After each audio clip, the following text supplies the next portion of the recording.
Lord to God. At itutuloy natin ang ating pag-aaral natin. So, nung naalala nyo, pinag-aralan natin yung buhay ni Paul.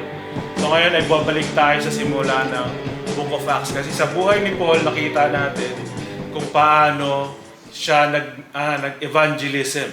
Okay, nakita natin yung buhay niya, kung paano siya pinalaki, at kung paano niya ginamit yung mga experiences niya na siyempre ay bigay din ito ni Lord sa kanya at nagamit na sa kanyang pag-evangelism paikot ng parts ng Jerusalem. Nakita natin, nagpunta siya ng Cyprus, ng Turkey, ng Greece, tapos bumalik siya ng Jerusalem, hanggang pupunta siya ng Rome at papunta nga. Sabi natin last week, ang talagang plano niya ay makapunta ng Spain. Okay, so bumalik tayo sa Acts chapter 1 last week. So sa mga wala last week, ay bigyan natin ng konting recap kung ano yung nangyari. Okay? Meron bang pwede gusto magbigay ng recap? Last week? Okay, so last week ay... So, yun. Wala nga. Ayan, you shall be witnesses, ang ating topic.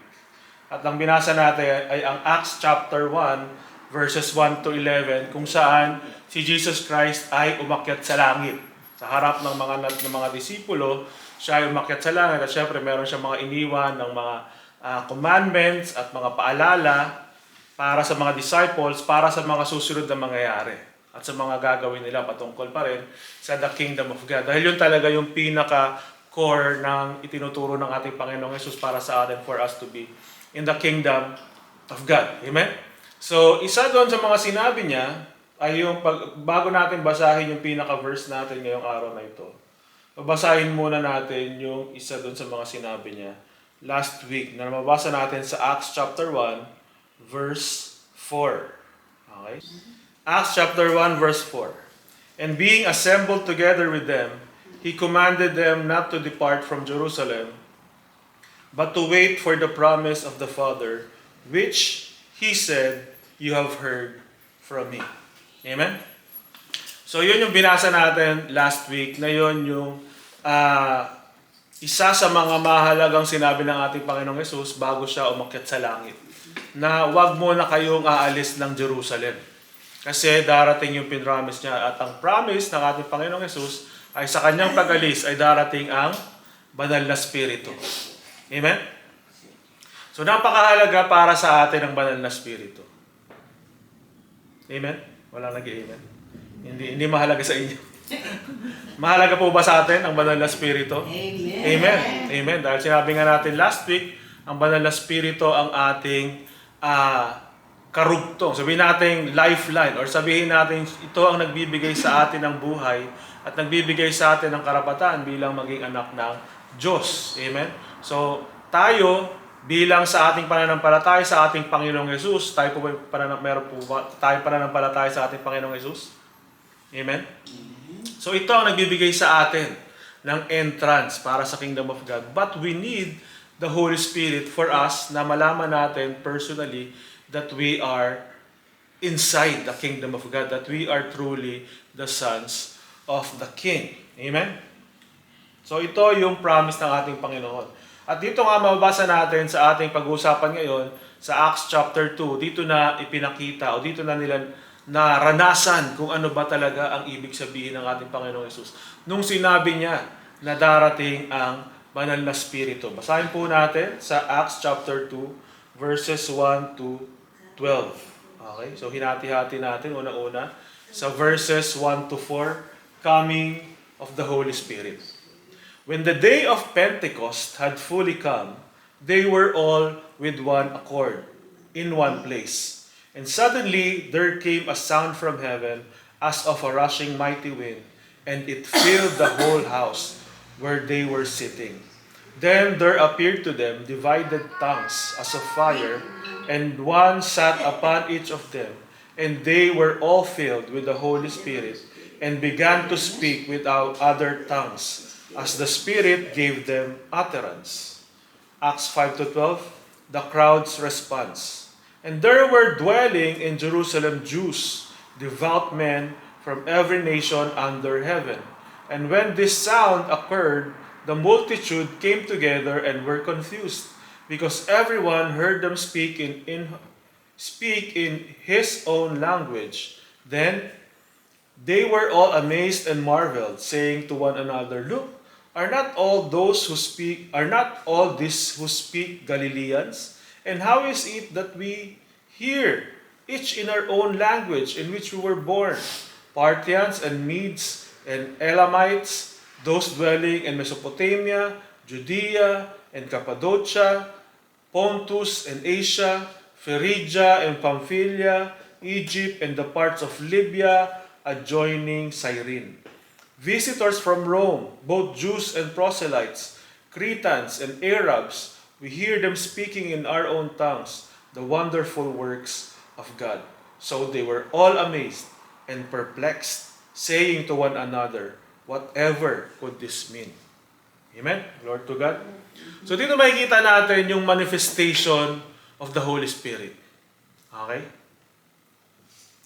Naniniwala po ba tayo na hanggang sa panahon natin ngayon ay mayroon pa ring manifestation of the Holy Spirit? Yeah. Amen. Ang tanong ko, gaano kadalas nyo nakikita ang manifestation of the Holy Spirit sa panahon natin ngayon? Sa akin is, kung ikaw ay talagang...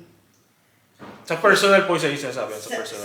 Sa akin personal, kung ikaw ay nananalangin, ikaw ay faithful, nararanasan mo yan sa iyong sarili, sa puso, na the movement of the Holy Spirit. Amen. Amen. Pag-usapan din natin yan. So yung sa church naman po, sabihin natin sa loob ng isang church or sa pag may mga nakikita tayo, mga services online, mga ganyan. Compared sa sabihin natin 20 years ago or 30 years iba, ago, ang talaga ano po yung difference na nakikita niyo? Ang difference noon kasi kami nga ay sa Ilocano, ang movement ng Sa probinsya po yun o dito? Sa probinsya. Okay. Ang movement ng Holy Spirit sa isang church, kahit lang sa sermon o awit, makita mo ang movement ng Holy Spirit. May mga sumasayaw, may nagsasalita, speaking of tongues, marami naiiyak kung ay naranasan ko yan. Pero ngayon, iba na ang movement ng Holy Spirit. Kasi parang ako rin, kung ako ay baptism of the Holy Spirit, hindi ko inaano yan kasi youth camp na yan. From Lawag up to Mindanao, ng Church of God. Hindi ko kayo magbanggit ng church kasi baka mapatay. Okay, ang mga youth nandyan, walang mga magulang. Ang pastor at saka yung mga head ng youth ang nandyan. Sila ang... Hindi, yung sa ano lang. Yung sa nakikita pero yung ng manifestation. ng general, ay maano mo sa awit, mas maano sa praise and worship kaysa sermon. Ang movement ng Holy Spirit. Kaya dyan sa church natin, makikita mo yung sa awit lang ang movement ng Holy Spirit. Kasi noon, So paano nyo po ba madidistinguish kung movement ba yun ng Holy Spirit o emotions lang ng kumakanta? Hindi kasi kung ikaw ay umaawit, lahat ang mga wordings, ang mga awit, kung maano mo sa iyong sarili, Kung compelled ka ng Holy Spirit dun talagang sa words mo ng yan, kanta. every words, every sentence, na ikaw ay talaga, pero ako rin ay, na ako noon, na ikaw na ay, sa Holy Spirit, hindi na ako parang nanalangin na parang sumisigaw o na ko na, ako'y silence lang. Ako na ay, kung ako'y lubos-lubusan talagang ako, nananahimik, ako'y... Naniniwala tayo ron na Talaga. the Holy Spirit works even sa kung tahimik ka or nagsasalita ka or everything magulo sa paligid mo, the Holy Spirit can work. Walang pakialam yan. Kaya, Because it is personal. Ito nga sa nangyari sa kanila. Kaya Maaaring pwede nating sabihin na kung may ibang tao na dumating, baka yung mga ibang tao walang nakikita kasi meron ditong mga nangyari kagaya ng hangin at ng mga apoy. Maaaring wala sila makita. But personally, dun sa mga tao na nakaranas, yun yung experience nila. So, umaapoy na ang Holy Spirit sa kanila. So, depende kasi yung judgment natin when tayo yung filled with the Holy Si- Spirit or tayo yung nasa labas. Magkaibang opinion yun eh. Kasi, Hindi natin pwedeng pagsamahin yung dalawang opinion kasi iba yung nakaka-experience. Kaya yung sinabi nyo, si- personally, ito yung nararanasan ko, I am filled with the Holy Spirit. Kahit wala akong sinasabi, kahit wala akong Ako ginagawa, sa I am filled with the minsan. Holy Spirit. pero ako ay talaga. Okay, tas yung mga nasa labas, sasabihin, ay wala naman nangyayari kay Si- sister, hindi naman yan nakakaranas ng Holy Spirit kasi hindi naman siya bumabagsak, hindi naman siya, di ba? Hindi natin pwedeng pagtugmain yung dalawang ano na yun kasi magkaibang, ano yun, magkaibang realm, sabihin na natin. So, ganun din, may nabasa akong libro, sabi ni Michael Heiser, sa panahon natin ngayon, isa sa mga problema natin is, we believe in the supernatural, Si- but we live as skeptics. Naniniwala tayo academically kasi pinag-aaralan natin eh. Nag-aaral tayo ng patungkol sa Holy Spirit, nag-aaral tayo sa Pentecost kasi Pentecostal church tayo, nag-aaral tayo ng Book of Acts kung ano yung mga nangyari, ng mga miracles na ginawa ng Jesus Christ. The problem is kapag dumating na yung manifestation, hindi tayo agad naniniwala. No, kami ay nung bata. Iba yun eh, sinasabi ko sa panahon ngayon. Kasi ibang generation kayo, ibang generation kami, ibang generation yung mga kabataan ngayon. Di ba? Ano sila, kumbaga hindi sila, sabihin na natin, hindi sila masyadong nagkaroon ng ganong experiences kagaya natin, pero na-over sila sa knowledge. Nasobrahan sila kasi sa information.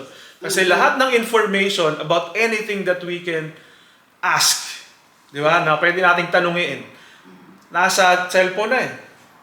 Di ba? Magtanong ka kay Google, magtanong ka kay Gemini, magtanong ka kung sino-sinong AI. Sa kaya niya sagutin eh. So sa kanila, pag mayroong mga information, walang problema sa kanilang information. But when the truth of the manifestation of the Holy Spirit, nagtatanong muna sila, totoo ba to? Hindi ko naman to experience. Hindi ko pa to nakikita, hindi ko pa to na-experience. Di ba? Or wala akong, kasi nga, pales ng pales ang mga manifestation of the Holy Spirit inside the church. Kaya nga meron mga churches na talagang for them, di ba? Wala na talaga manifestation of the Holy Spirit sa panahon natin. Para sa kanila. Yung church natin, thankfully, ay hindi ganun. We believe in the manifestation of the Holy Spirit at sa mga gifts of the Holy Spirit. Pero may mga churches na malalaking churches to, hindi maliliit na churches. Na ang mga pastor din nila ay mga sikat din naman na sumulat ng mga libro at iba nga, binabasa ko rin yung libro nila dahil patungkol sa leadership ang mga libro nila. But, para sa kanila, yung mga miracles at manifestation of the Holy Spirit ay hindi para sa lahat. Parang ganun. Parang sa mga piling tao na lang. Na nakakalungkot kasi hindi naman yun yung nakasulat sa Acts or sa New Testament or sa mga nangyari. Kundi it is open for us because inopen nga sa atin ang being priest and kings, di ba? So ibig sabihin, open sa atin. Kung sa Old Testament, ang mga manifestation ni Lord ay sa loob lang ng tent, ng Holy of Holies, isang tao lang, once a year, ang pwedeng makaranas nun, di ba? Yung yung high priest lang. Sa panahon natin ngayon is si Jesus Christ na yung naging high priest at open na ang Holy of Holies for every one of us. Ibig sabihin, tayo mismo kaya nating maranasan ang paggalaw ng Holy Spirit. And personally, the Holy Spirit can speak to us. Amen? Kaso nga, depende. Hindi pare-parehas. Di ba? Hindi pare-parehas. Hindi pare-parehas. Okay? So, meron ding way para hindi rin basta-basta na ang Holy Spirit ay darating or magmamanifest. Okay? Ibig sabihin, hindi sa lahat ng mananampalataya, okay? Pero kung gusto natin, pwede. Kaso, meron kang kailangang pagdaanan, meron kang kailangang gawin. Kagaya ng ginawa nila. Merong mga sinabi si Jesus Christ na kailangan yung gawin at ginawa nila. Okay? Na kung hindi nila yun ginawa, di ba? There is a possibility na baka hindi nangyari to. Pero dahil ginawa nila, okay, kung ano yung sinabi sa kanila, nangyari. Okay? Kaya ang tawag dito is Holy Spirit through obedience. Okay? Sabi ni Jesus Christ, di ba? Huwag kayong lalabas ng Jerusalem. Anong mababasa natin doon? Okay? when the day of the Pentecost came, they were all together in one place. See? Okay? Ibig sabihin, sinunod nila yung sinabi ni Jesus. At ang tanong doon, bakit ayaw silang paalisin sa Jerusalem? Balik tayo doon sa pinag-usapan natin last week na cosmic geography. Na mahalaga para sa Diyos ang place. Dahil kung doon ang blessing, doon ang blessing. Okay? Hindi sa ibang lugar. Amen? Ibig sabihin, hindi naman doon lang nag-remain, kundi doon nagsimula. Dahil makikita nga natin sa ginawa ni Paul, doon nagsimula ang kanyang evangelism at ikinalat. Kasi nga, yun lang sa panahon na yun, okay, sa panahon nila, yun lang ang sa Diyos. Intindihan nyo? Ang Jerusalem lang ang inheritance ng Diyos. Ang ibang mga bansa, hindi pa. Okay, cosmic geography. Kaya nga, ang ginawa ni Paul, yung tinatawag natin na, ano yung sinabi natin last week? Reclamation. Diba sa Pilipinas may mga reclamation area? Ano yung reclamation area sa Pilipinas?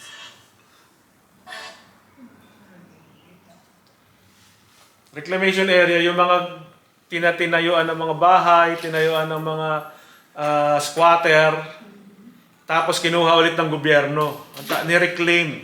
Kasi inangkin nila ng mga squatter, tapos kinuha ulit ng gobyerno. Ang tawag doon, reclamation area. So tinatayuan nyo ng mga bagong mga building para ma-reclaim yun. Or ginagawa ng kalsada, kasi dating tinayuan ng mga squatter. So ganun ang nangyari sa mga bansa, dun sa binasa natin nung nakaraan, di ba? Sa Deuteronomy. Okay, at sa nangyari after ng Tower of Babel, nahati ang mga bansa after ng flood according sa mga anak ni Noah.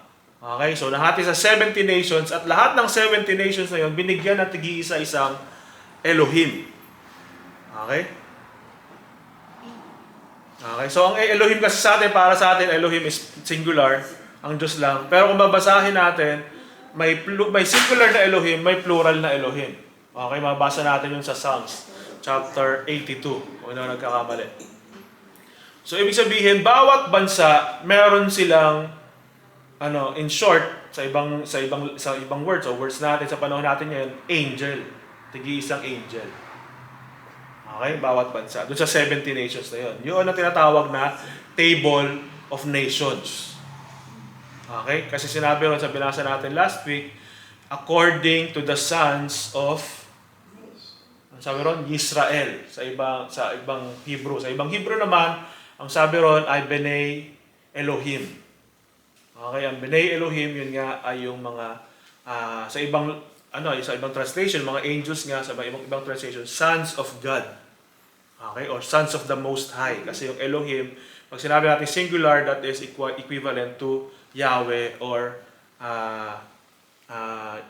God. Okay, maliwanag ba yun?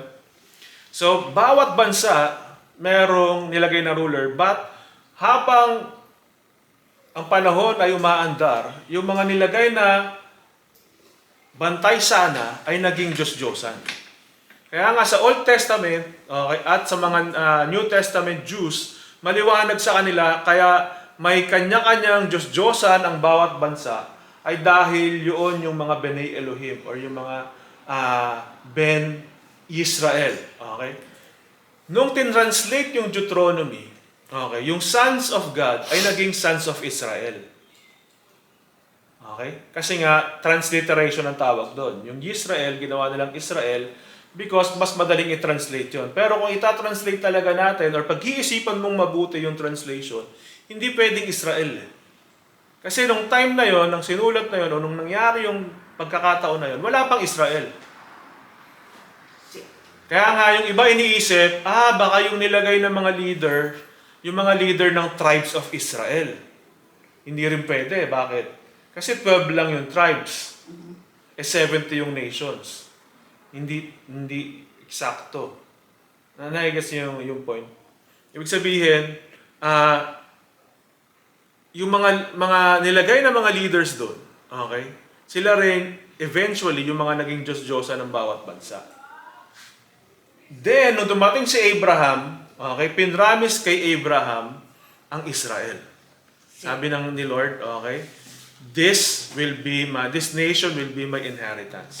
Kaya nga, kung ikakabit natin ito dito sa binasa natin, sa Acts, nung panahon na ito, ang Israel pa lang, o ang Jerusalem pa lang, ang inheritance ni Lord. Kaya, ang blessing ng Diyos, dito lang, sa Jerusalem lang. Kaya sabi ni Jesus Christ, huwag kayong aalis ng Jerusalem. Dahil kung nasa ibang lugar kayo, kahit na magkakasama kayo, pero wala kayo sa Jerusalem, hindi bababa ang banal na Espiritu. Maliwanag ba yung part na yun? Okay, may tanong kayo ron? Kasi gusto ko maging maliwanag, mahirap umabante mamaya pag hindi maliwanag yun. Okay? Kasi nga, magkakaroon pa lang ng reclamation. Okay? Pero kailangan nila ng blessing, kailangan nila ng banal na Espiritu para magawa nila kung ano yung mga dapat nilang gawin. So, ibig sabihin, para sa atin din, mahalagang maging obedient. Amen? Mahalaga na alam natin kung ano ang mga utos ng Diyos.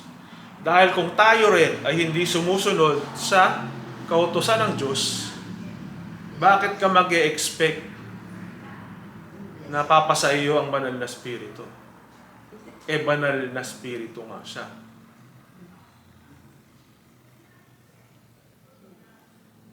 Kaya nga maraming tao na ayaw nila maging Kristiyano.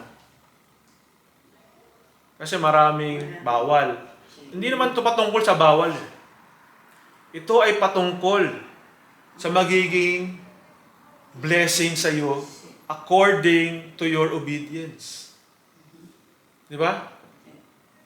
Kung iisipin mong mabuti, di ba? Mas magiging madali ang buhay mo kung sumusunod ka kaysa sa nagre-rebellion ka. Kasi ang kasalanan is actually rebellion. Because binabaliktad mo ang mga utos ng Diyos, gusto mong gawin yung gusto mo. Ano tawag doon? Rebellion yun.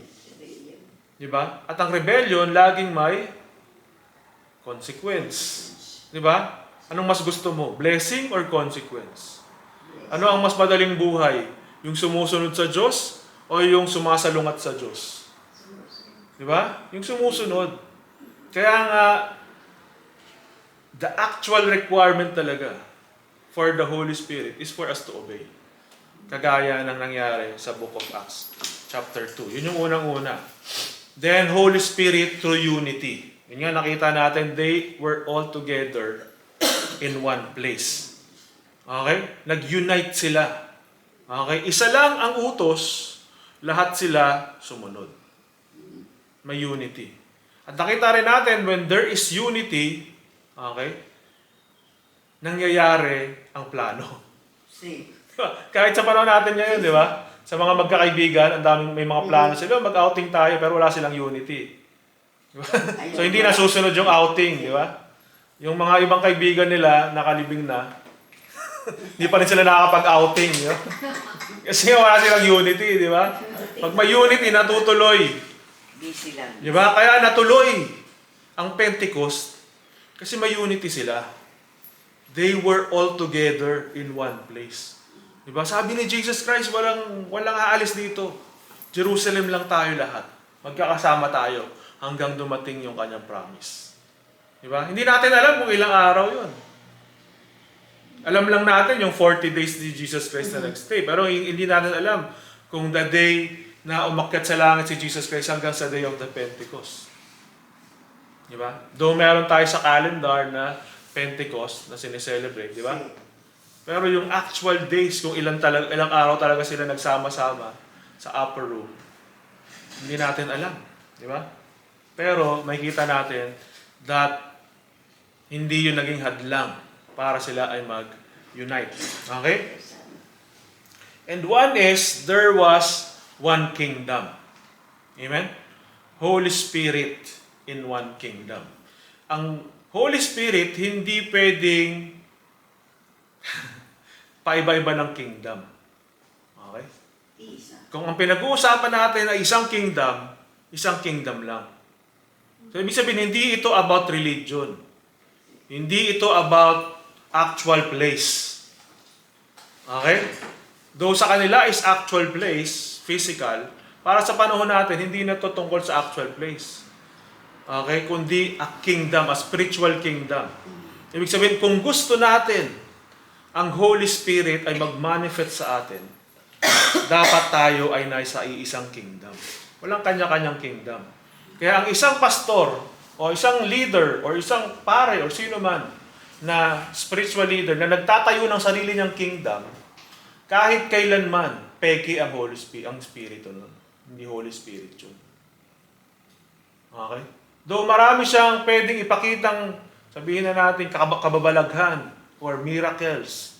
Di ba? Or talagang bumabagsak yung mga tao. Okay? Pwede rin gawin yan ng kalaban. Pwede rin gawin yan ng mga kung sino-sinong spirito na nakapalibot. Kaya nga si Satan is like a roaring lion waiting to devour. Di ba? Maingay. Maingay, nagro-roar eh. Di ba? Tapos, dahil nag-iingay, yung mga tao, uy, punta tayo ron. Maganda ron. Maganda yung praise and worship to. Talagang malakas. Tapos, yung pastor doon, kapag binasiwas niya yung jacket niya, bagsakan lahat ng tao. So, talaga nagpupuntahan yung mga tao. The problem is, they are the ones building their own kingdom. Na-undermine na si Jesus Christ, na-undermine na ang ating Panginoon. So, kailangan din natin mag-iingat sa mga ganong bagay, that there should only be one kingdom. Amen? And the King is our Father and Jesus Christ. Amen? One kingdom, walang ibang kingdom. Amen? So, dito na tayo sa part when the Holy Spirit comes. Okay? So, tayo, personally, kailangan natin tandaan, I have to be obedient. We have to be united. Okay? And we should be in one kingdom. Now, pag na-meet na natin itong mga requirements na ito, dahil nang nangyari sa Acts chapter 2, the Holy Spirit comes. Ito na yung tinatawag na manifestation of the Holy Spirit. So sila ay may dalawang bagay silang na-experience. At yung experience nila ay sinulat nila. Tandaan natin, ang Book of Acts ay sinulat ni Luke. Si Luke ay hindi Hudyo.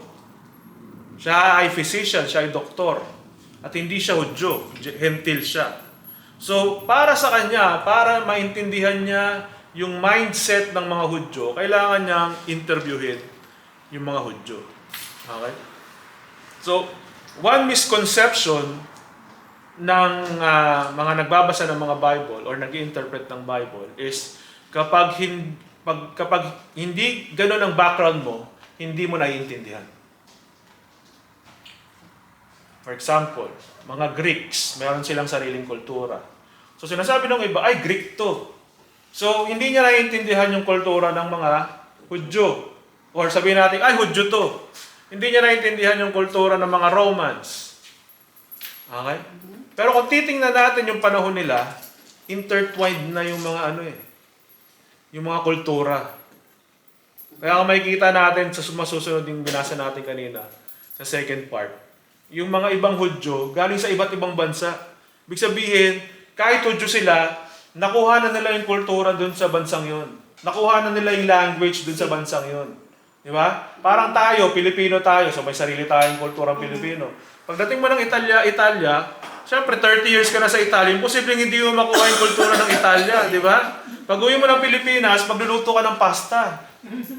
Ayaw mo nung Tama, di ba lahat ng galing ng Italia, pagdating ng Pilipinas, nagluluto ng pasta, sabihin ng Pilipinas, ang asim ng pasta mo.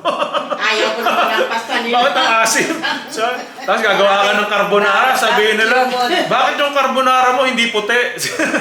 Kasi di ba, dilaw yung yolk ng itlog ang ginagamit natin. Bakit iba yung lasa ng mo? Kasi iba yung kultura sa Pilipinas, iba yung kultura dito. Pero tayo, Pilipino, madaling mag-assimilate ng kultura, nakukuha agad natin yung kultura ng mga bansa. So, ganun din si Luke, okay? Naintindihan niya yung kultura ng Hudyo. Okay? Kaya nung sinulat niya yung instance na ito, okay? Kasi siya nire-record niya yung mga nangyayari. Ciao. Oh, grazie. Grazie. Ciao, ragazzi. Ciao.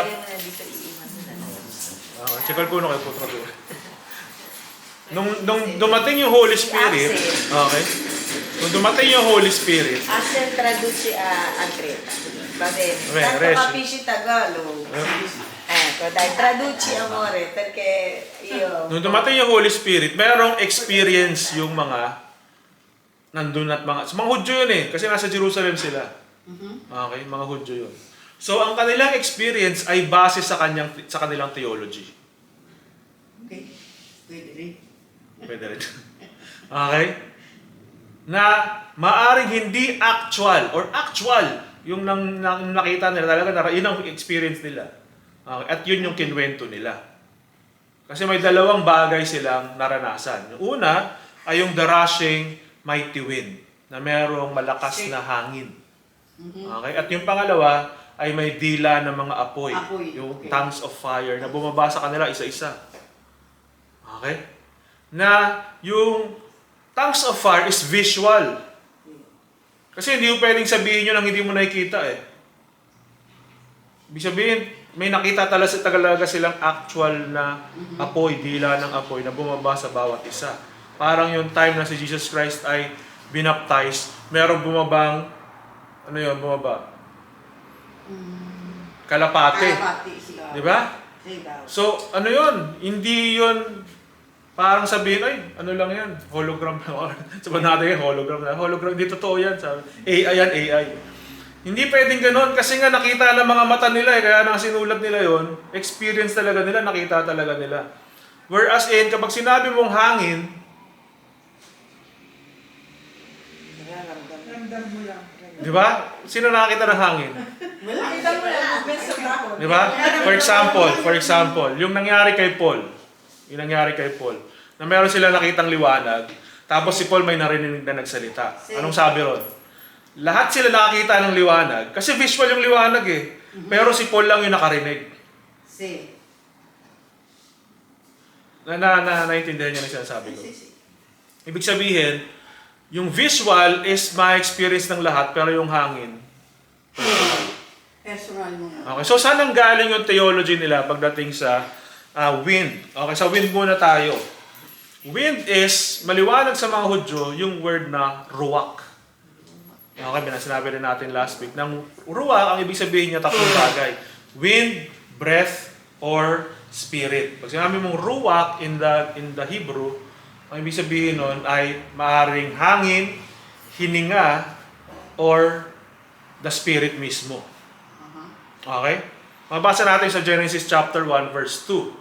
Sabi ron, the Spirit hovers over the waters. Okay, sa Genesis chapter 1 verse 2, sa umpisa, di ba? In the beginning was in the beginning, God created the heavens and the earth.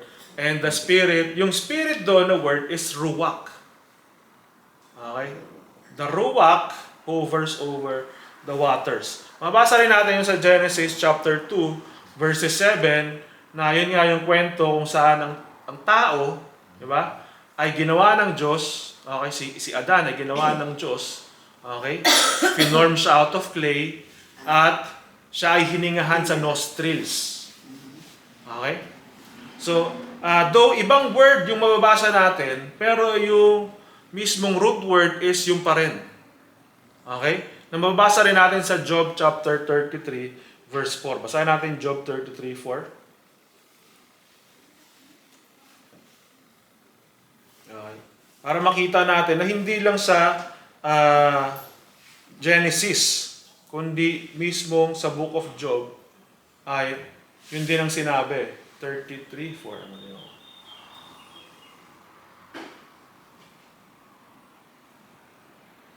Okay? The Spirit of God hath made me, and breath of the Almighty have given me life. Ibig sabihin, yun yung binanggit sa Job 33:4 na nangyari sa Genesis chapter 2. Okay? Na ang pagbibigay sa kanya ng buhay sa pamamagitan ng paghinga ay hindi lang hinga mismo o yung hininga natin para makahinga tayo, kundi it is the Spirit given to Adam that gave him life. Okay, yung word na spirit dito, yun nga yung word na ruach, at yung breath ay ang neshama. Okay? Neshama. Na, ano siya, yung parang interchangeable word siya. Okay, na pwedeng gamitin, na breath, pwedeng spirit. Okay, so yung spirit na binigay kay Adam, ay yung same na paghinga sa kanyang nostrils. Ibig sabihin, before na siya hiningahan, buhay na siya bilang tao. Pero patay siya spiritually. Nabuhay siya spiritually because of the Holy Spirit na ibinigay sa kanya. Okay? So maliwanag yun sa mga Hebrew, sa mga Hudyo. Okay? Na for you to be alive, you should have the Ruach. Okay? So, yung wind para sa kanila, that is a symbol or that is para sa kanila, yun yung way para maramdaman nila yung presensya ng banal na spirito. Okay? Mabasa rin natin sa Ezekiel 37:9. Okay, basahin natin Ezekiel 37:9. Sabi doon, "Then said unto me, prophesy unto the wind." Okay? Ano yung word na wind? Ruach. Okay? "Prophesy, son of man, and say to the wind, Thus saith the Lord God, come from the four winds, O breath, and breathe upon this land, that they may live." Amen? So, ibig sabihin, yung wind na sinasabi rito is the Spirit. Prophesy to the Spirit. Prophesy to the four winds. Okay? Parehas na word na ruach. So, makikita natin na para sa kanila ay, sa mga Hudyo, ay napakahalaga ng word na ruach. At isa pang word doon ay yung Greek word na pneuma. Okay? Yung pneuma is parang katumbas siya ng ruach, pero sa Greek naman. Okay? Ganun pa rin ang meaning niya, wind, spirit, breath. Okay? Doon natin nakuha yung pneumatology, which is the study of the Spirit. Okay? Of the Holy Spirit. At yung word na pneumonia. Okay? Na yun ay yung sakit sa baga. Okay? Sakit sa baga. Okay? Pneumonia. So, yung word ng pneuma, mabasa rin natin sa John 3:8. John 3:8. Okay? Anong sabi sa John 3:8 ng ating Panginoong Jesus? "The wind blows where it lists, and thou hearest the sound thereof, but cannot tell whether it comes and whether it goes. So is everyone that is born of the Spirit." Okay? Ang word doon na Spirit is pneuma. Ang word na wind is pneuma. Pneuma. Okay? So, tama nga. Di ba? Pag humahangin, hindi natin nakikita. Okay? Pero nararamdaman mo. Okay? So, ganun din ang Holy Spirit. Maaring ikaw na nakakaramdam ng Holy Spirit, alam mo na nandyan yung Holy Spirit dahil para siyang hangin. Okay? Pero sa mga skeptics, sasabihin nila, baliw to. Di ba? O sila mismo, sabihin nila, bakit ako hindi ko nararanasan? Bakit ikaw nararanasan mo? Bakit ako? Di ba? Kulang. Okay? At isa pang manifestation ay yung tongues of fire. Okay? So sa kanila, sa theology ng mga Hudyo, ay mahalaga rin ang apoy. Unang-una, yung apoy yung ginagamit nila pag nagsasacrifice sila. Ibig sabihin, apoy means tinanggap ni Lord ang sacrifice nila. Okay? Kapag may apoy, ibig sabihin, doon nila itatapon yung sacrifice nila kasi sinusunog nila yung sacrifice nila. So habang naglagay sila ng sacrifice, lumalaki yung apoy. Kasi may nilagay sila eh. So lalaki yung apoy. Ibig sabihin para sa kanila, pag lumaki yung apoy, tinanggap ni Lord yung sacrifice nila. Okay? Pero bukod doon ay marami tayong makikitang kwento sa Bible or sa Old Testament ng apoy. Okay? One is yung kay Moses. Di ba? Ano nangyari kay Moses? Yung burning bush. Di ba? Which is holy talaga. Kaya nga nung nangyari kay Moses yun, tinanggal niya yung tsinelas niya because that place is holy. Di ba? Dahil nandun ang banal na spirito. Okay? Ano pa? Kay Moses pa rin. Nung nasa ilang na sila. Di ba? Sa umaga, mayroong pillar of cloud. Sa gabi ay may pillars of fire. Ibig sabihin nun, ang banal na spirito ay kasama nila nung panahon na yon. Amen? So, visual. Okay? Di ba? Makikita natin kay Moses, visual. Okay? Hindi nakasulat sa Bible, pero for example, si Moses nararanasan yun, nakita umaapoy yung bush, pero hindi nasusunog. Tapos may dumaan, no? For example lang, may dumaan. Tapos nakita niya si Moses, nakaupong gano'n. Sabi ni Moses, hindi mo ba nakikita yung bush nag-aapoy kahit hindi nasusunog? Sabi, baliw ata. Kasi baka hindi niya nakikita yung yung Baka apoy. yung ibang Di ba? tao hindi nakita Iba, si baka, Moses oo, lang. si Moses lang, di ba? Pero wala sa Bible. Ano lang yan? Kumbaga, Wala. example lang yan. Pero yung pillars of fire, lahat ng mga Hudyo, nakikita nila. Di ba? Buong nation of Israel. Talagang feel nila, safe sila because nandoon yung pillar of fire sa gabi. So kung madilim man, kahit nasaan sila, hindi nila kailangan ng flashlight or ng flash ng cellphone nila. Kasi Cellphone pa noon.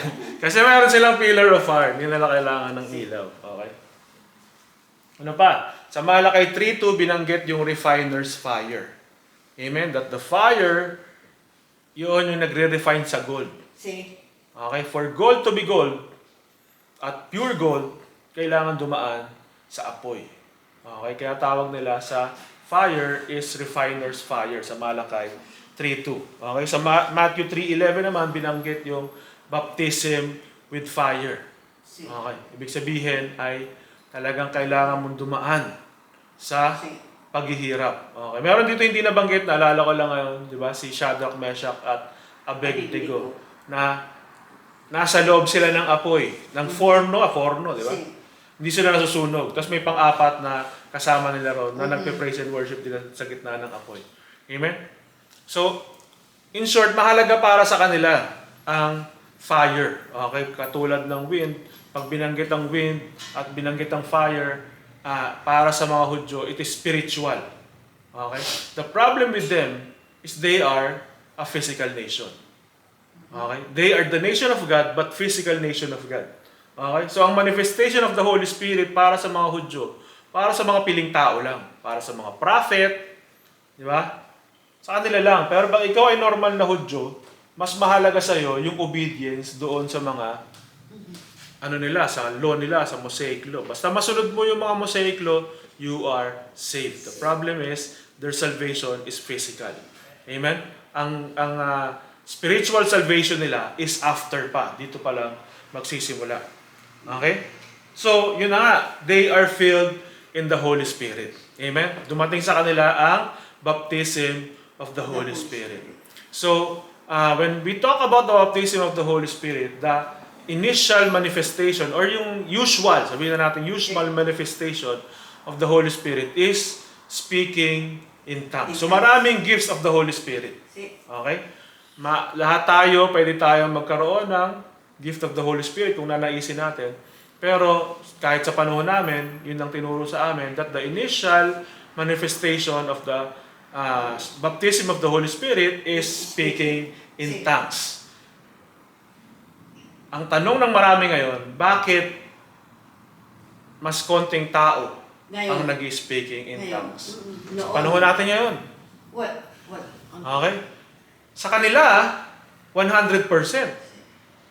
Okay? Actually, ang problema ni Paul, okay? Kasi actually, good problem naman yon. Ang problema ni Paul, lahat sila nag-speaking in tongues. Yun ang problema ni Paul eh. Kaya sabi ni Paul, ayusin natin. Okay? Isa-isa lang muna. Tapos walang mag-i-speaking ng tongues pag walang nag-i-interpret. Okay? Ngayon, abante tayo 2,000 years. Ngayon, sa panahon natin ngayon, ginawang batas ngayon yung sinabi ni Paul. In-apply sa panahon natin ngayon, konti na nga yung nag-i-speaking in tongues. Haharangin pa natin. Di ba? Sasabihin natin na, ang speaking in tongues, hindi ko pwedeng gawin yan in public, kailangan may nagtatranslate. Sa tingin nyo, tama ba yung application ng sinabi ni Paul? Okay? Kasi si Paul may problema eh. Ang problema ni Paul is a good problem na lahat sila nag-speaking in tongues. Tayo wala tayong ganung problema. Kasi nga konti lang yung nag-speaking in tongues. Ibig sabihin, when a person is speaking in tongues, okay, pwede din na siya mismo yung gamitin ni Lord to interpret kung anong tongues niya. Or, yung tao na nag-speaking in tongues, it can be his personal language with the Holy Spirit. A personal prayer. Na sila lang yung nagkakaintindihan. Kahit din yung nag-interpret. So hindi natin pwedeng i-judge ang isang tao nag-speaking in tongues, sasabihin, ay, peke ito. Ngayon ko lang narinig yung tongues na ito. Kasi mayroon tayong mga naririnig sa mga pastor na speaking in tongues, na parang pare-parehas yung speaking in tongues nila. Tapos may dumating na isa nag-speaking in tongues, iba. Okay? The difference is, dito sa nangyari sa kanila, mayroong mga nakapag-interpret kasi naintindihan nila yung language. Okay? Maaring may isa nag-speaking in tongues, ang binigay sa kanyang tongues is a language na ancient. For example, or sabihin na natin, bago pa nagkaroon ng mga kasulatan, yun yung binigay sa kanya speaking in tongue. Pwede mo bang sabihin na fake yung tongue niya? I-judge mo siya kasi kakaiba. Or tatawanan mo siya. Nakakatawa naman yung tongues mo kasi ganun yung tunog. Di ba? Na actually, nung panahon talaga natin, meron mga gumagano na nagtatongues na kung ikaw ay skeptic talaga, tatawanan mo talaga sila.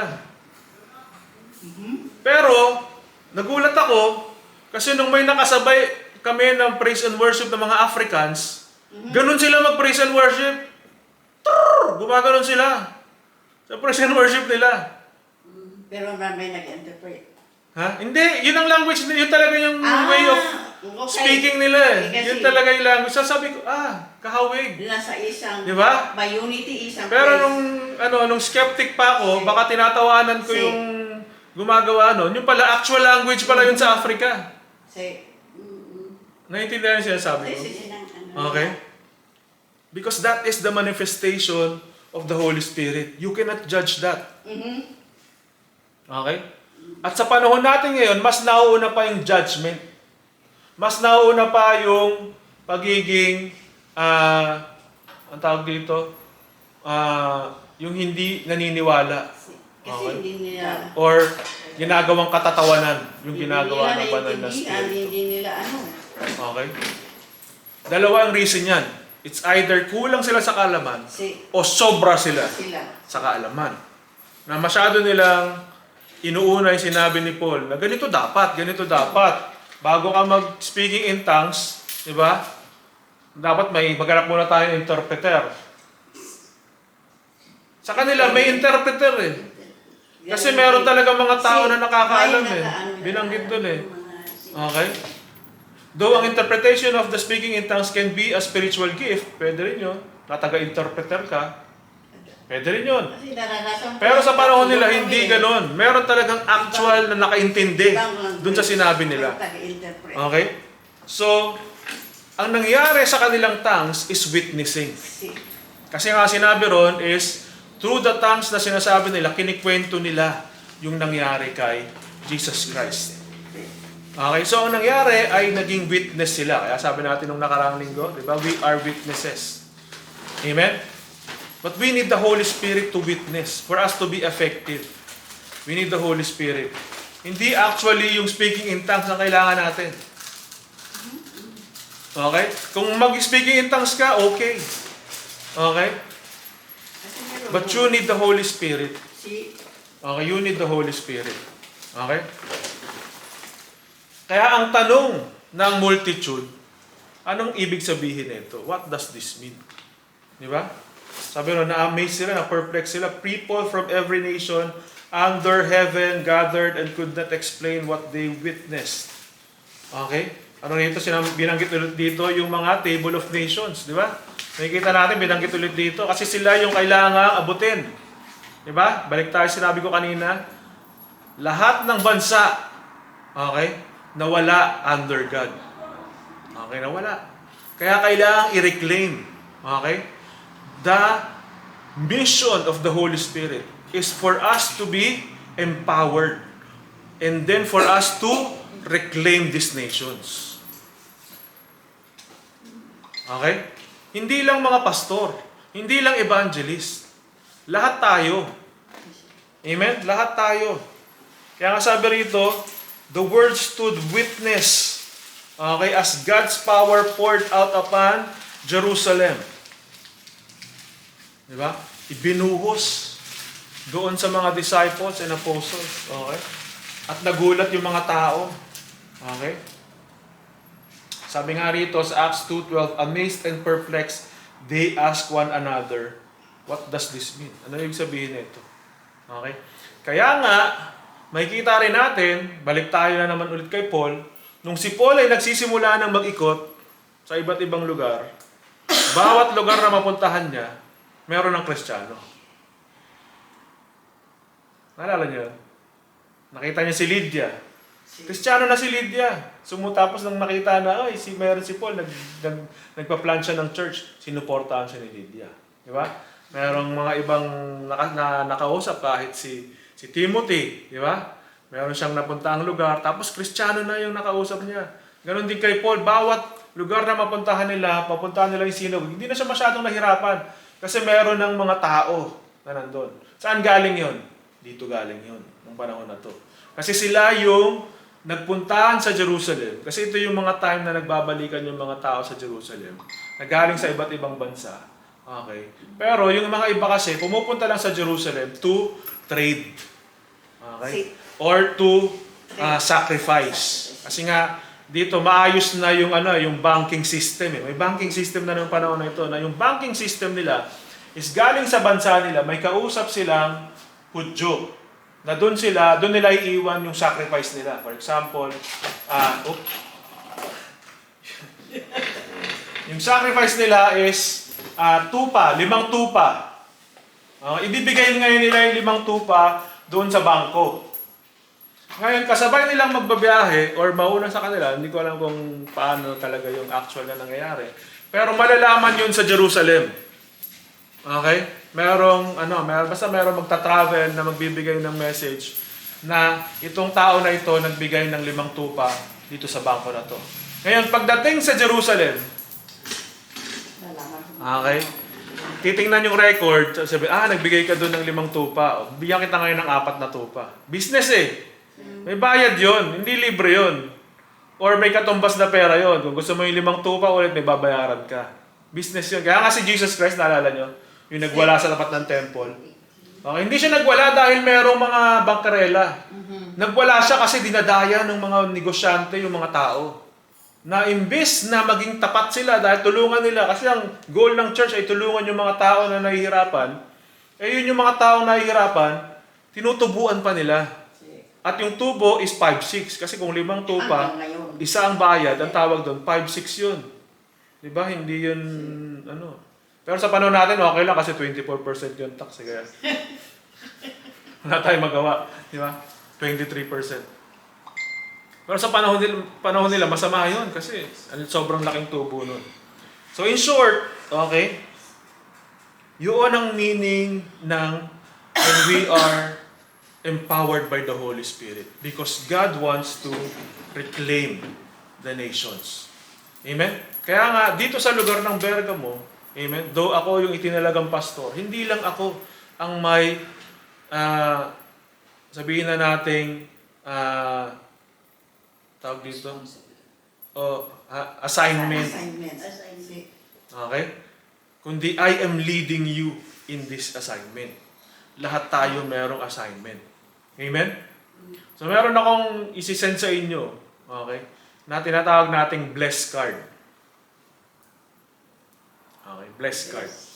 Itong blessed card ay merong 5 meanings. B-L-E-S-S. Okay? At dito sa blessed card na ito, kagaya ng sinabi natin dati, na maglilista tayo ng 5 kakilala na natin. Yung kakilala natin, yung meron na tayong relationship para hindi na tayo mahirapan. Kakilala na natin. Okay?